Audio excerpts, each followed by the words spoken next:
Sometimes at night, I'm just laying around. Well, preferably around my bed area.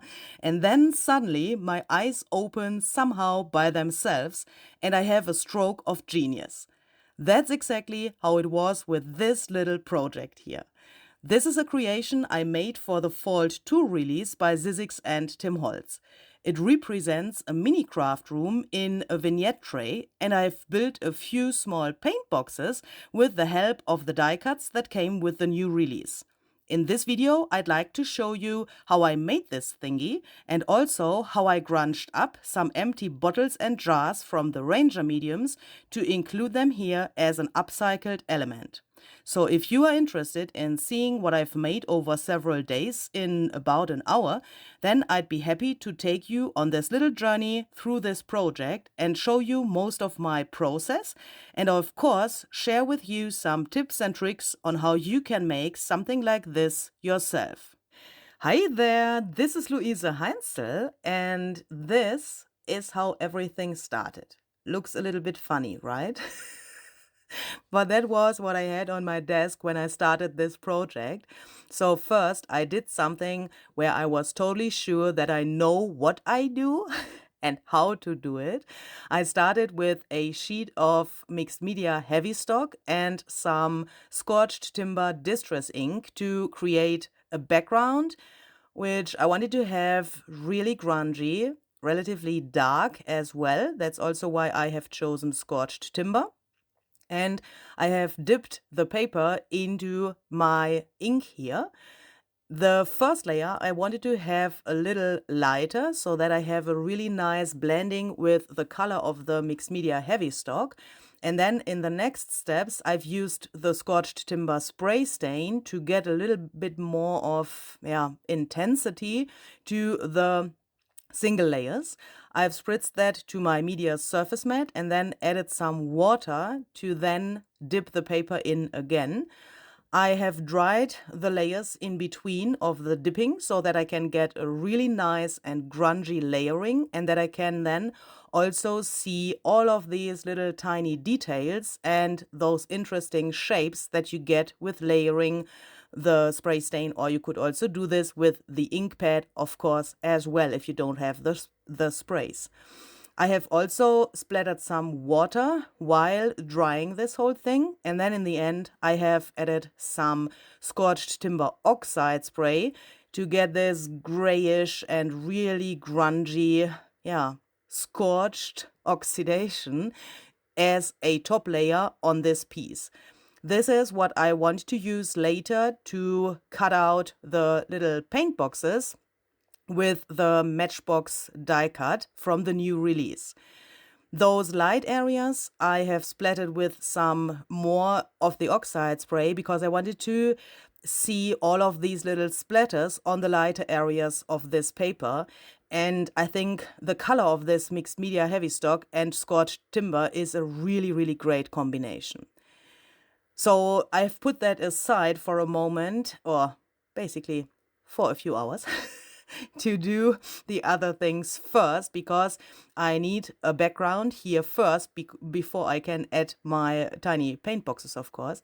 So I have taken this vignette tray and I have painted the inside with some scorched timber distress paint, and then I have added 2 layers of pumice stone distress paint around this little edge, this little frame there, and to get some really grungy edges and also lighter areas in the not edges, but I think it's corners and edges, isn't it?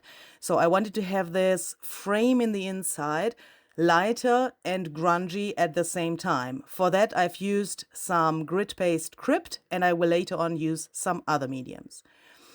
Here you can see now something that took me several hours, but I wanted to have this thing exactly like it is.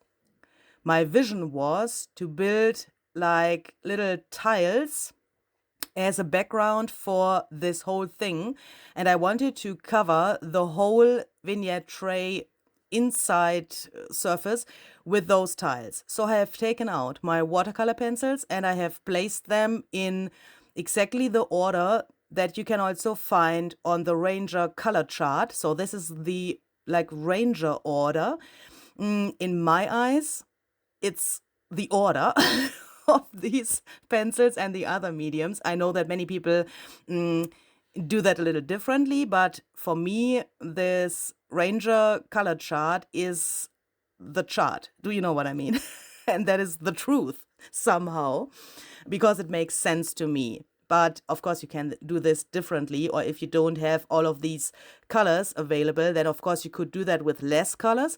But my plan was to take this little film strip and get two things at the same time.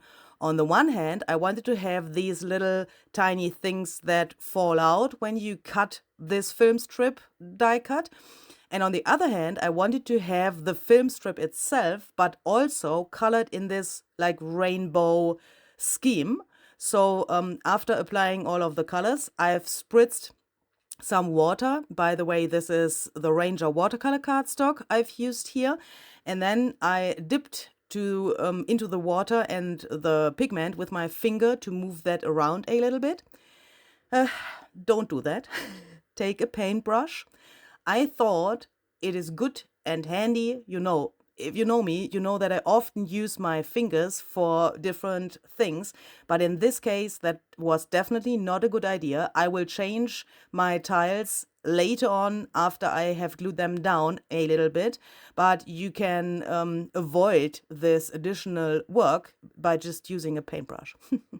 So while those papers are drying, let's take some pumice stone distress paint. The crypt paste in the meantime was dry as well, so that I could then add the paint on top to get these corners of the vignette tray way lighter than they have been before.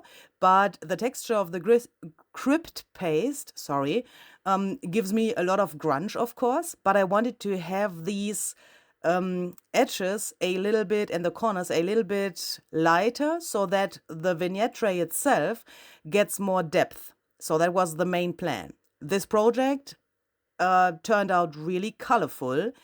It is grungy and colorful at the same time, I would say. But in this step, I wanted to have something that shows that this whole thing was used, that it is old, that it has grunge, but I didn't want to have colors in this step because I thought if I use, for example, a green or blue or whatever, then it's too much in the end. So I stayed in this neutral color palette for the grunge effect here.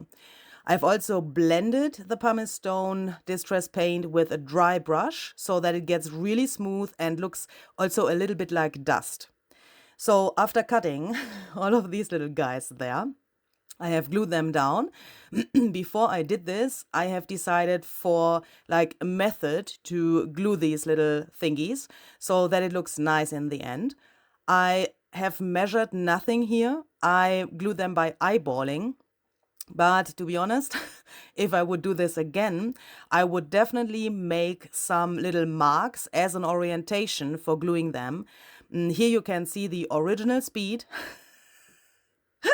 I know this is a little bit hilarious, but it takes a while until you have these things glued down.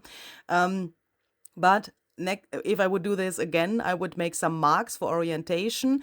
And a little tip, if you have some grit paste, like the crypt paste or another grit paste or also texture paste, doesn't have to be a grit paste, and you want to spread that on this surface where I there glue the tiles, make sure that the paste is really, really thin. You can do that so that you can later on see this grunge in between of the tiles in these little slots, but make sure that it is thin enough so that you can glue these little tiles flat on the surface there. Otherwise you would have some wavy tiles, and I think you don't want that.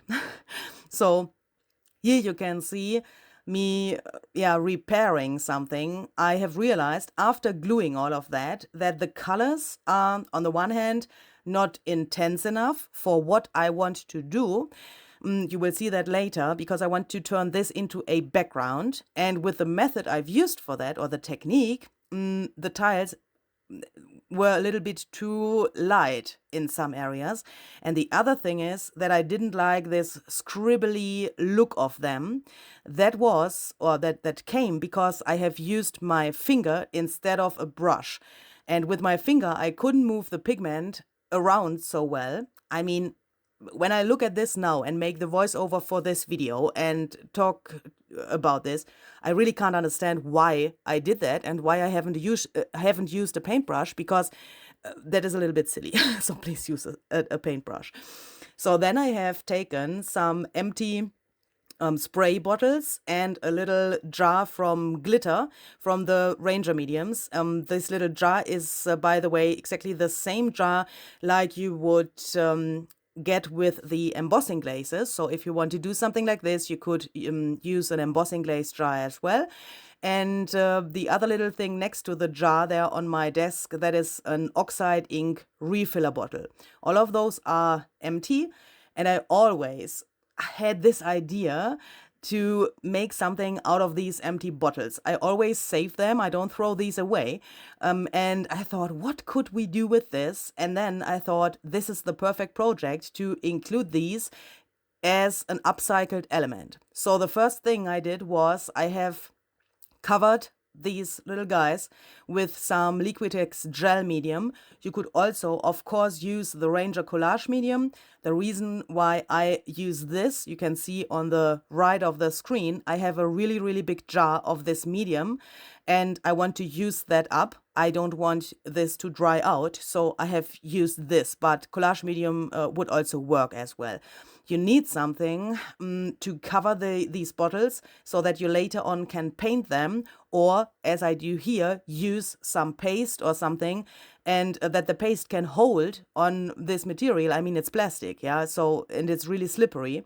So you need something underneath which can make that the other mediums can hold and dry without falling off. So here we have again some grit paste crypt, and I'm smearing this to the bottle and the other little containers. I wanted to have this on the one hand that you can see that these are the Ranger medium containers. Is container a word? I don't know. You know, I wanted to that the people can see that this is a spray bottle. But on the other hand, I wanted to have it really grungy, really dirty, a little bit dusty, and artsy at the same time. And I thought about that relatively long because if you add, for example, this really, I would say this is a big amount of the grit paste crypt. It's relatively thick in the most of these areas or the spots on the bottle. And then if you add that, the shape of the bottle gets a little different, of course. So I tried to smear that a little bit into these little slots there. And here you have just seen a few seconds of something that I can't recommend. Don't use your heat tool for this. Be patient and let that air dry. I accidentally melted one of my spray bottles a little bit. Here in the video you can see there are 2 spray bottles and I ended up with using only one because the second one got a little wonky with drying. So try to avoid heat on these bottles. That is not such a good idea. I mean, I can use the wonky bottle for something else, of course. So let's come back to this paper we've made in the beginning. So now I want to build 3 little paint boxes. And for that, I've used this little matchbox die cut. And that includes several different pieces to build this little box. So on the one hand, you have this little drawer. Is that the word? I think so. I mean, this thing that goes into this other thing. To be honest, I don't know exactly how that is called in English. I tried to look that up before I did this voiceover here, but I couldn't find the right words for that in English. But I think you can see that. You can easily build these just by folding the die cut there where it already is scored once you have cut it out. And then you also have these little labels here, which you can put on top of the box. I have glued these before I glued the whole thing together, because then it's just easier to glue, of course. Now I do something that might look a little bit strange if you haven't seen the rest of this video yet, and you are not a fortune teller, so how could you have seen the rest? So let me explain what I do here. So I have taken some masking tape to put that on the inside of this thing. Later on, I will glue that together, and the masking tape just makes it a little bit sturdier. Why? Because I want to glue that into this vignette tray. I will use some tiny wood pieces later, which have weight, of course. And I thought it's on the one hand sturdier and on the other hand easier to do it like this.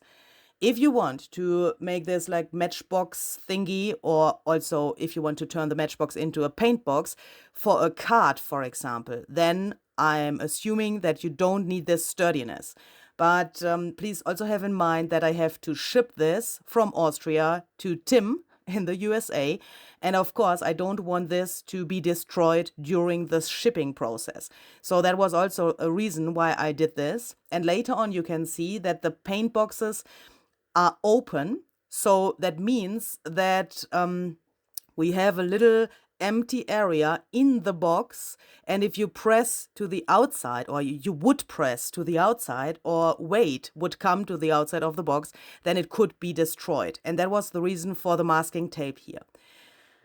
Okay, so let's come back to this arrangement here. Here I can see already that one of the spray bottles is way better than two would have been. So I was not so sad that I melted the other box. And then I tried to decide where to put my paint boxes.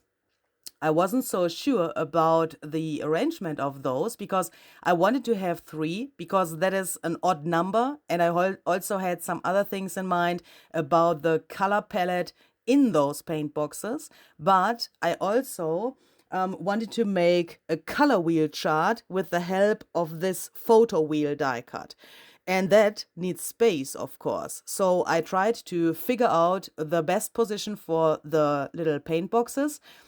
In this step, to be honest, I wasn't really sure if that can work, but I mean, space-wise, I was not so sure.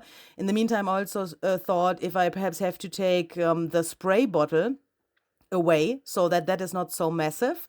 But I thought, okay, let's go on and let's try this, and then later on we can always decide that we rearrange this. So I decided that I first want to find a solution for the paint boxes, and with solution I mean to have something that is sturdy on the one hand, and something where I can raise up the bottom of this little drawer a little bit, because the paint itself, the little watercolor things in this paint box, have to be really, you know, on the top level of this box. Yeah, they can't lay on the ground of this drawer. That would have looked perhaps really silly.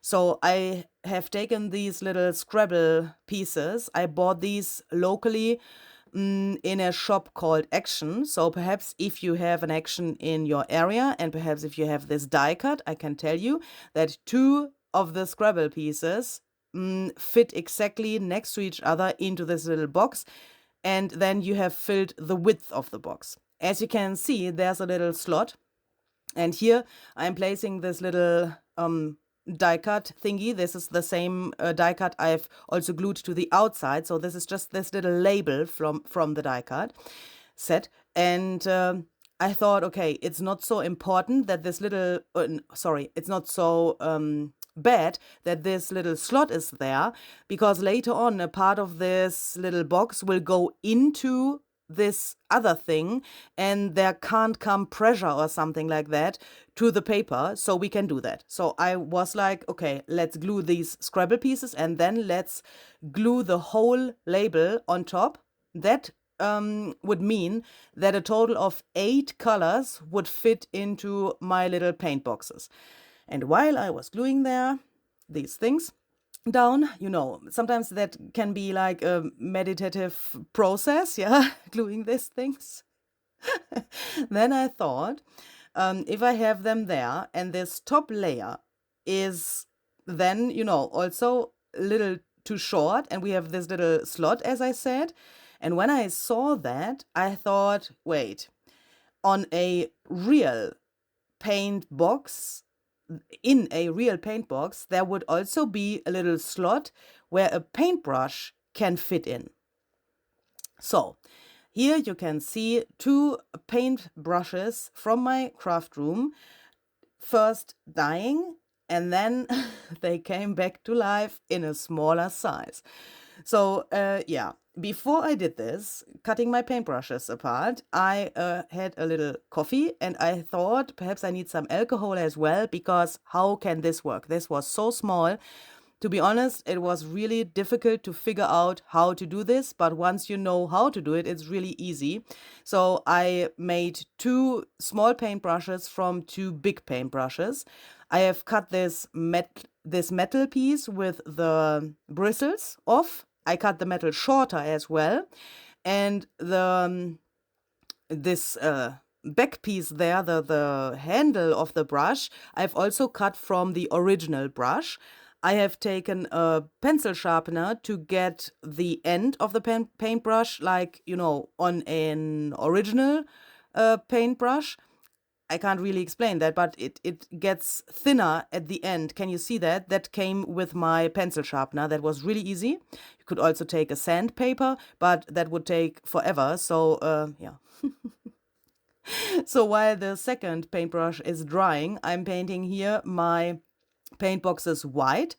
I know that most of this will be covered up, but I like to, if it's like a small space, I like to paint the whole thing instead of having some empty areas and I have to take out my paint again and do this whole thing again. So it was easier to paint the whole thing, even if most of it will be covered up later. Then I have taken some scorched timber distress paint again with a lot of water to make it not too dark, but I want to have these paint boxes look like used. So I have let the paint and water mixture run into the little slots, and then I have just moved this little box around a little bit so that the paint could do what it wants to do. And then I have cut this little label just a little shorter to be able to put that on here so that the slot is still visible. Then I could put my little paintbrush in there. I was so happy when I had that because it's just so cute. I hope that you find it cute as well, of course. So, okay, so then we have two paint boxes with a paintbrush and one without a paintbrush so that they look different as well. I think that makes such a project even more interesting. As you can see, I needed a coffee because now I want to build the color palettes for these three paint boxes. First of all, I've inked everything. Also, these little tiny containers, I mean, they are pieces of paper, but in a second you see they hold the watercolor paint in there. And I have glued 6 of these to the smaller labels I've just cut. You can see that here. And I have one with 8 because on one of the paint boxes there isn't this slot. Then it took me about 45 minutes to decide which colors I wanted to put into these little paint boxes. For this, I've also used my watercolor pencils again. And to be honest, in this moment, I felt like I have really like real tiny paint boxes in front of me, because with putting this pigment to the paper here, it felt like I could really take my tiny paintbrushes and paint with these watercolors. I really enjoyed this part of the process. I think this was my favorite thing to do. Yeah, so as you can see, I have made one of the paint palettes with like more red and orange and yellow colors. I've also left some spaces to make it look a little used. The next palette is like bluish, greenish, crushed olive and those colors. And the last one is a little neutral and a little bit of blue. After that was dry, I have taken a water brush. You could take a normal wet paintbrush, of course, as well. And I have taken some pigment directly from my watercolor pencils, and then I've added that on top because these looked just too new. I wanted this so that it looks like these paint boxes have been used a lot. This idea, I think my brain, in a really far corner of my brain, there's something that tells you an idea and that gives you an inspiration. And I think this project was also inspired by Tim's craft room. And if you have seen his craft room tour video, then you have also seen that he has some really, really amazing vintage and used paint boxes on his wall. And since I've seen that, I was like, oh my goodness, that is just so cool. It's just such a cool wall decoration. And since that day, I am searching for some old paint boxes on, online flea markets and, where you can search online on Etsy and so on. And I couldn't find some that have been really, really used. So I don't have this wall decoration yet, but I want to have those as well. But with these mini paint boxes, I now have something like this. Do you know what I mean? So that is also something like, I want to have something, but I can't have it, so I make it by myself. So now let's glue these things into this little, thing that goes around there. And here, if you have glued sticked masking tape to the inside as well, you should have in mind that this case now is, of course, a little smaller than without the masking tape. So please make sure after, the work with the paint palettes here and doing all this stuff that you check if you can glue this in there before adding the glue. So I have pressed this really, really well to the material. Then I have let that dry, and then I have glued what I'm gluing just here so that I can close it. Meaning this is really tight around this thing now because we have the masking tape inside, and also the wood pieces in the drawer make that the paper is not so flexible anymore. Of course, the wood is stiff and it has to slide into this case. And even if it's glued there, it has to fit in there somehow. But as you can see, it worked. I've just clamped that together so that the glue can't, when the glue is still wet, then it could happen that this opens again, or that that the paper moves around. I'm so sorry. This doesn't have to do anything with poo. But paper and move together makes poo. Oh my goodness. I'm sorry. So let's talk about this little paintbrush. So that is the second paintbrush I've made. And I wanted to have this also that it looks really, really used. So I have taken out some blue colors from the distress paint and I have just smeared that on there. And I thought I will paint something with this little paintbrush to make it look used. But then I thought, Luise, just do it. Just do it. Don't freak your freak. Just do it. But I had to be relatively aggressive to this little guy so that the bristles can look a little bit like, wonky as well. But after several minutes, I could manage that. I looked a little bit messy afterwards, but that doesn't matter. This was so much fun. Then I have dried this. Please be careful with your heat tool if you also use hot glue to glue these pieces of the paintbrush together, because you could melt the hot glue with your heat tool. So I have only dried it a little bit and moved the heat tool over the thing so that it couldn't get too hot. This blue paintbrush I have glued into this little slot so that it looks like it lays in there. By the way, this is bookbinder's glue. I've used to glue this because you can glue wood and metal on paper with bookbinder's glue, but you could also use some collage medium for that, of course. Next, I wanted to make some labels for my little bottles and the jar. And for that, I have also taken this film strip die cut. And I tried to get some proportional labels for these bottles. So for the, what am I doing here? For the oxide ink refiller bottle, I have used one of these little frames. For the embossing glaze or glitter jar, I have used what I'm just making here. I have used two of these little frames, but then I have cut this little thing out so that it just gets wider. And here you can see, here I'm deciding that I want to use that for this jar.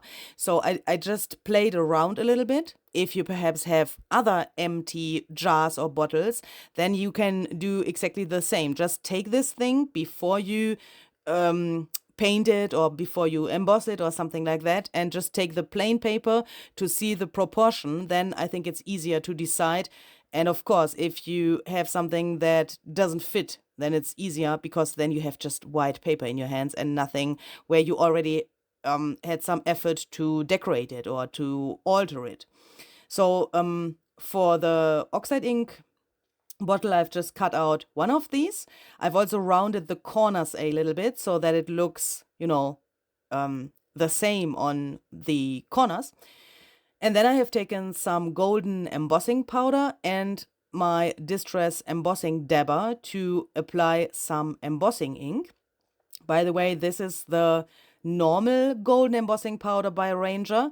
There's also this super fine detailed embossing powder available, but for this I wanted to have the normal one because it sometimes, if you have a lucky day, gives you some little texture. I've used the textured side of a watercolor paper as well, so that I was hoping for a little additional texture on these little frames. Then I have taken for the big label and the small label, these little things that automatically come out if you cut with this die cut. And for this double frame, where I cut this part out, the thing for the jar, I have just made a little label by myself, just by eyeballing it and then cutting it out. And now I'm trying to get a little grunge to these labels as well with some Distress ink scorched timber. And in a second, I'm going to use some frayed burlap oxide ink because I wanted to have that a little variation in the colors. And I've tried to get the frame darker than the center of these labels because I want to stamp to them with black. But I mean, black is black, yeah, you get much contrast with black. But I wanted to have the stamping standing out really well so that you can read immediately what's written there. If you make labels for whatever, for a junk journal, for a background or whatever, or you would make some labels for a card background, then it wouldn't be so important to be able to read what you've stamped. Yeah, so you could also take, a really thin layer of ink or a light gray color of ink and then stamp because it's a background stamp. But here I wanted to be able to read what is stamped there because that has a little message as well. So the bottles and this jar tell a little message. So I have taken these really old clear stamps by Tim Holtz and Stampers Anonymous. These are just perfect. I can't tell you the name of these because I bought them secondhand. And they come from one of these, there are these packs where you can get a stencil in combination with some stamps. And I really don't know the name, I'm sorry. But of course, you can see I'm using just a portion of the stamp so that I can get my little message to my labels. So this is really black. This says create and a little rest of the other word, but I wanted to have create. And the other thing says you. And the first one, which says always think outside the box. It was too light and too grayish for me, so I quickly have done it again, and now I'm happy. Oh, in that moment, I was happy, so that everything is like the same intensity of black. Then I have glued these little photo frames from, the die-cut photo frames first. I also used some bookbinders glue here that worked really well. But of course, again, you could also use collage medium or gel medium or something else. Make sure that it is a strong glue. And I would recommend a glue that dries really fast so that you don't have to hold this forever. Then I used my fingernail tool to grunge this label up a little bit. I made a little damage there, and then I've taken some Distress Ink scorched timber to make this really dark so that you can also see this little damage. And then it was really, really easy, of course, to glue this label into this frame because, I've cut it out with the frame and it fits perfectly in there, of course. I mean, it must fit in there. And that makes it, of course, really easy to glue, especially on this curved material. Yeah, so that was really, really easy. So now we have these 3 bottles and we can take them and be happy that they look really cool. I think this grungy and at the same time golden style of these is really interesting. I really like this combination, and that makes the bottles old and used on the one hand, but elegant somehow on the other hand. But they need some dust as well, because if you are an artist and you want to make art, you have no time for doing the dusting. Is it dusting? To remove the dust. Do you know what I mean? And dust is normal. And if you don't have health problems with dust, where you have to remove the dust, then dust is totally normal. Okay? Can we perhaps agree about that? So I have taken some, what was that? Pumice Stone Distress Crayon, I think. You could also use Lost Shadow or another light gray. And I have scribbled that on, and then I've smeared that around with a dry brush so that I could get this dusty look.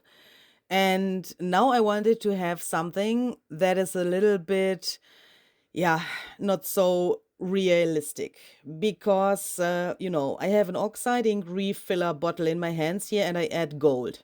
That doesn't make sense if you know the Ranger mediums, because, there is no golden oxide ink, because, it's not existing. But I wanted to have this gold coming out there so that you can also see that the artist in this mini craft room had fun with his mediums and that he used the mediums.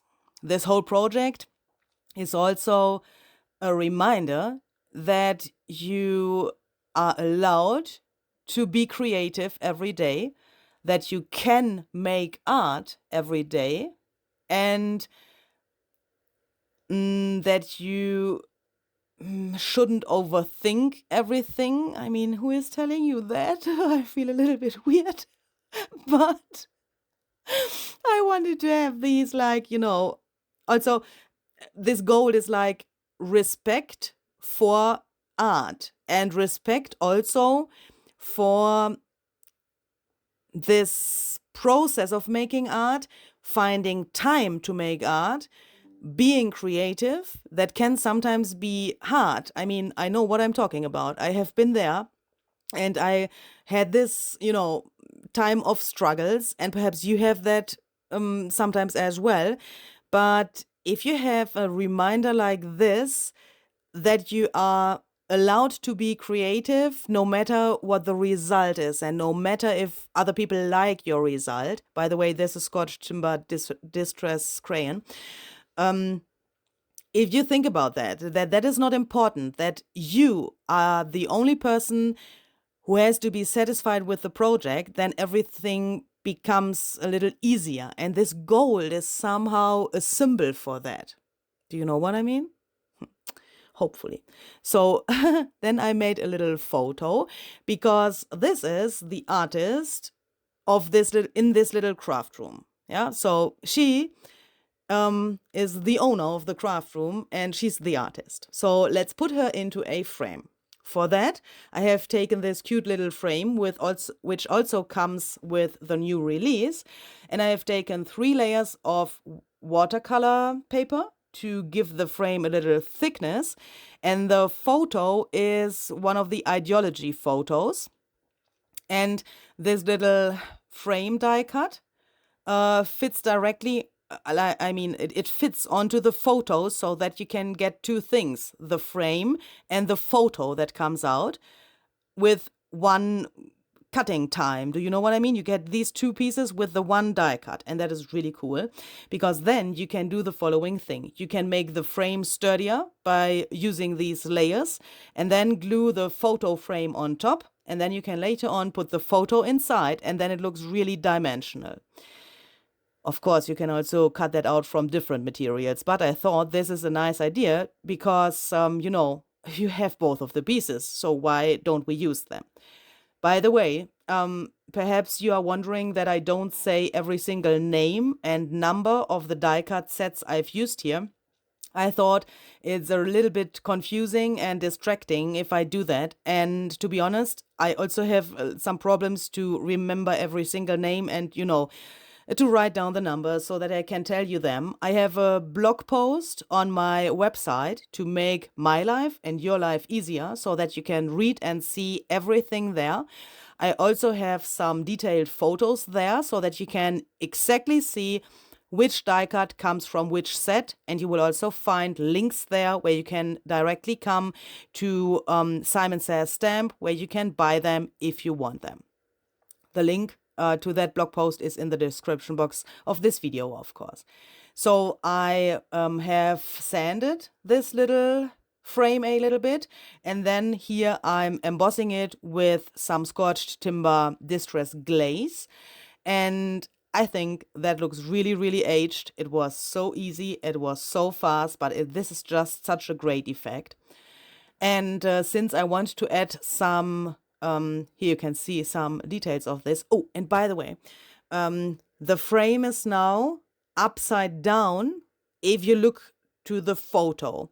So meaning when I have cut this out, you can see the white blouse of the woman and the background is black. And the frame later on I add upside down so that then the black on the frame is on the bottom and the white of the blouse is on the top, so that gets more interest and contrast as well. You will see when this is assembled what I'm talking about here.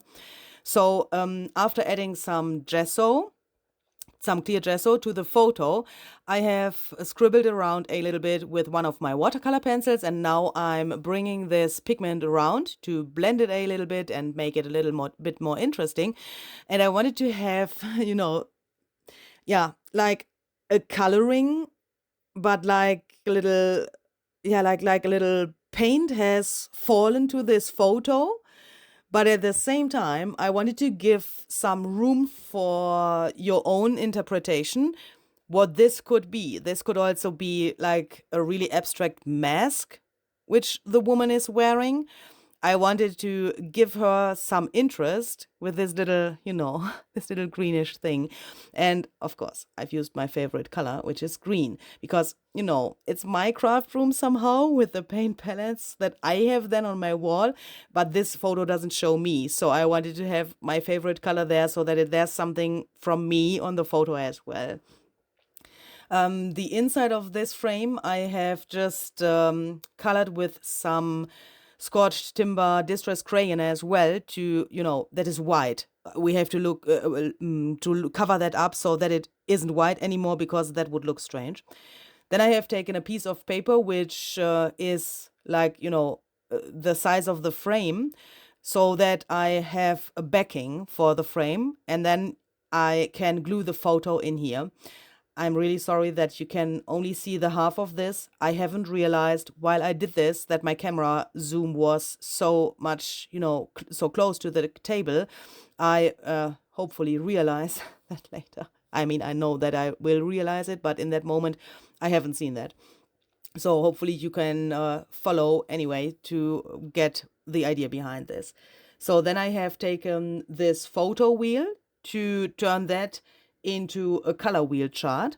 First, I have added some water with my water spritzing bottle, and then I've added the Scotch timber spray stain on one half of this and the oxide spray Scotch timber on the other half to get some variation. And with my heat tool and with splattering some water and dipping this into the leftover mediums on my mat, I can get some interest and some variation to this.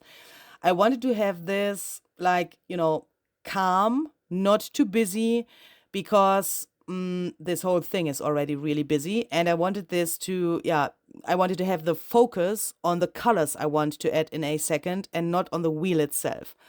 I've inked this with some Scotch timber ink as well. And I also went around these little rectangles there to make them stand out a little bit more. Then I have taken my watercolor pencils again, and I have placed this other thing on top to be able to see where I need to have the colors.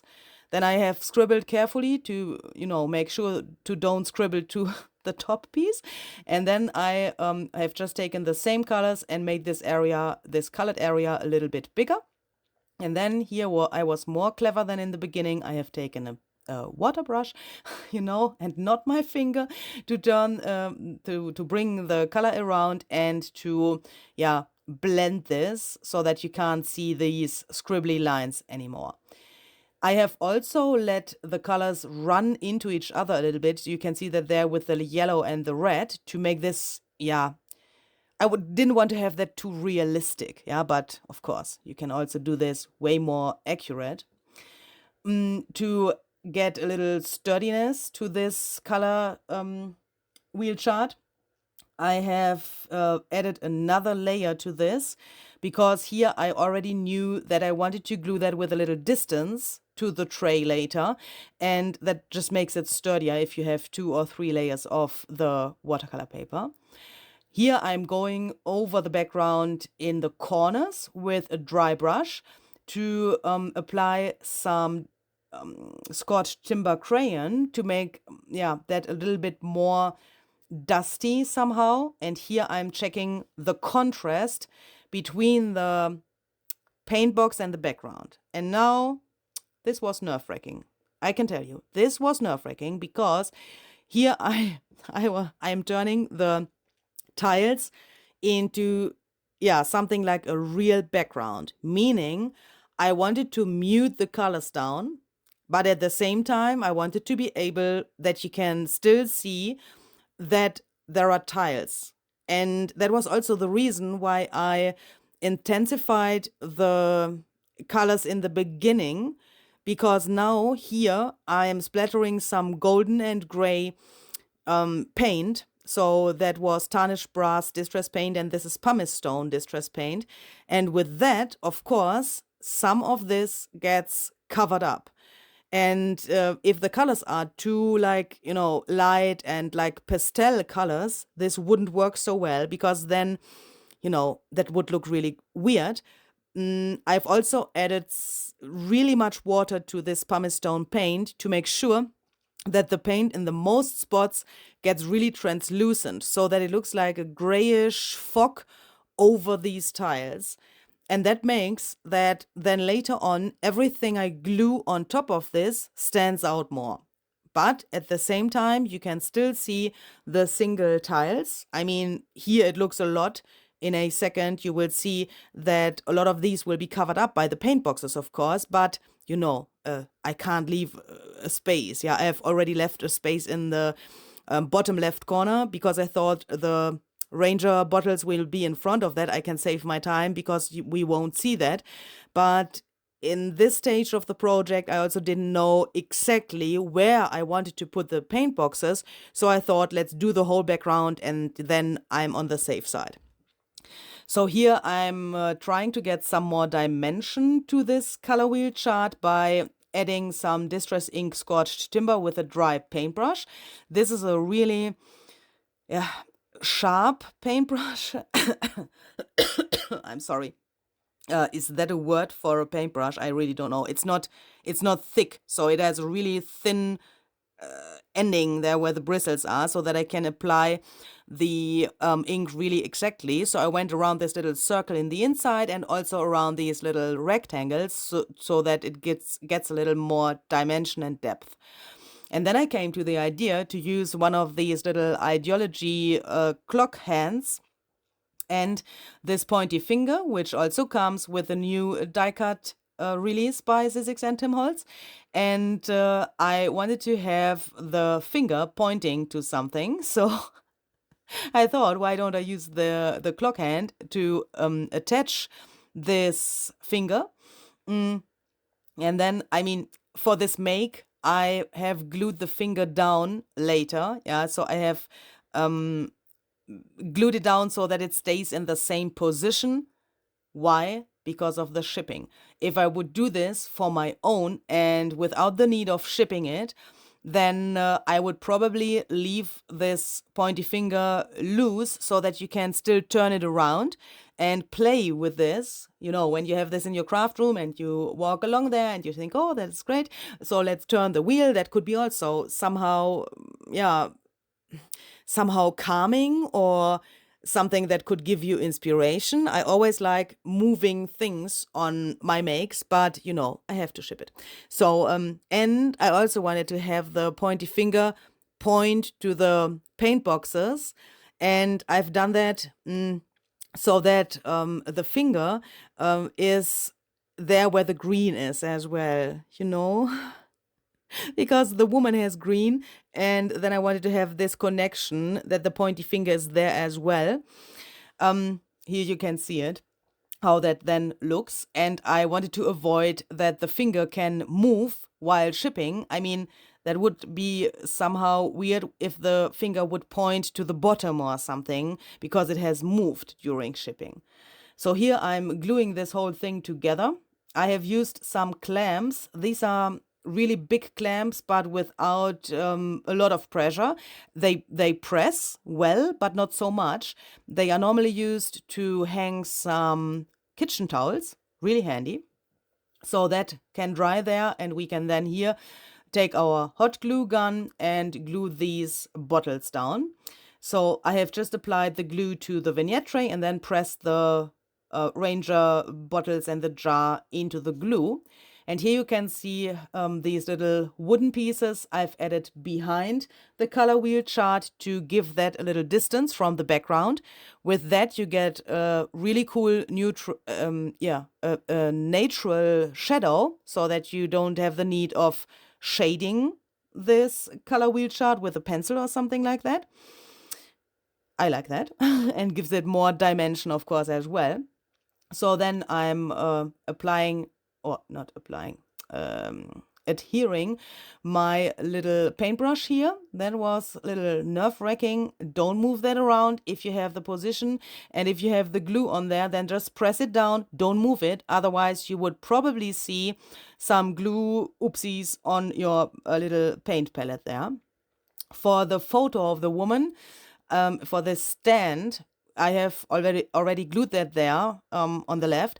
I have taken apart a vintage little clip to build this little stand, because the photo is like diagonal on this jar and it has no possibility to glue it. So I had no possibility to glue it because it is like empty behind the photo. So I found this little solution. I'm really happy because this little thing on the bottom with the gold, I think that fits really well to the rest, and it is a cute addition to this photo, I think.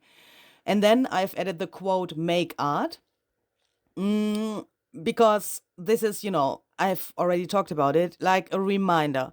If you have something like this in your craft room, then you get reminded to make art every day, every time you look at this piece. For the frame, I wanted to have something colorful as well. I'm using black here. That sounds weird, but this is just the preparation for this.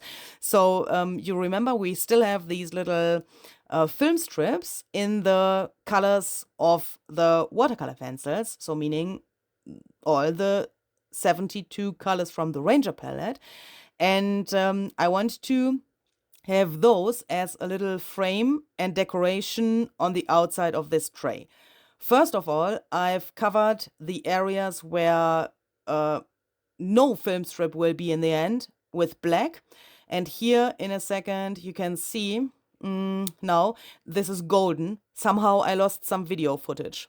I'm really sorry. So this little slot, which you've just have seen, I've just painted with some distress paint tarnish brush to make that gold. And then here I'm just stamping with some script to these areas. Not so, I mean, I have not used, I didn't use so much ink to get this not too intense, because I wanted to have some interest, but like background-ish interest, so that the focus of this outside of this tray is on the film strips. Here you can see them, and you can see me gluing them down. I've used some collage medium, no, gel medium, but you could use collage medium as well. Of course, I'm so sorry. I feel like a broken record, but I say that always, or try to say it always, because there are also people watching my channel who are new to this stuff, and then you perhaps are confused what to use, because, you know, glue is not the same like glue. But in this case, gel medium or collage medium would do the same job, yeah? So I have glued these down, and I have also added a thin layer of the gel medium over the whole surface to seal that and make it a little bit more durable. And now let's talk about these little guys. Looks like a little family of snakes, but these are going to become some roses in a second. This is, by the way, the first time I did this. I never had another like rose die cut like this. I think you can also make some pine cones. I think that is the word, out of these. I'm not totally sure. To be honest, I feel a little embarrassed because I never have done that, but it was so much fun and it was so easy. And I don't know if I do this here like it is meant to do. I just did it intuitively, but I love my green roses. And I made them green. You know the reason, because green is my favorite color. This is some paper, watercolor paper I've spritzed with, let me think, peeled paint and crushed olive spray stain. You know, like a little layering mixture thingy from these colors. And now I want to have one rose here next to the photo to also get this connection with the green there, so that we have, like, you know, a flow of green through this mini craft room. And 3 more roses are now going next to the oxide ink refiller bottle thingy, so that we have a little pile of roses there, and that it was just a little empty there in this corner. And I also wanted to have this connection, you know, just one rose, that would have looked a little weird. So then I have taken the little butterflies, which also come with a new release. I'm so happy. Tim, if you are watching, thank you so much for these tiny butterflies. They are just so fantastic, not only for something like this, where you need some tinier details, but also, I mean, I'm a junk journaler, yeah, and this is not a junk journal, but please imagine these tiny, tiny, tiny, tiny butterflies on a junk journal page. You can let them fly out of everything. Imagine some pockets or some tags or something where you can let them just fly out, and they are not so big, not so, you know, not massive. I mean, I like butterflies, yeah, I love butterflies, and I use them really often, and I have a ton of butterfly die cuts, and I also love the really giant butterflies, like the perspective butterfly by Sizzix and Tim Holtz, for example. I really love them. But this is such a cool thing if you need some tiny, yeah, like fillers for empty spaces, for example. Butterflies, you know, you can use them everywhere, and butterflies always solve every problem. And that is also good, because if you have like problems on a small space, then a small butterfly solves that. And if you have a problem on a small space and you only have big butterflies, then that would be the next problem. So here I have taken another paintbrush from my collection. I was crying a little bit because this paintbrush was one of my favorites, but it was the only one that was, proportion-wise fitting in here.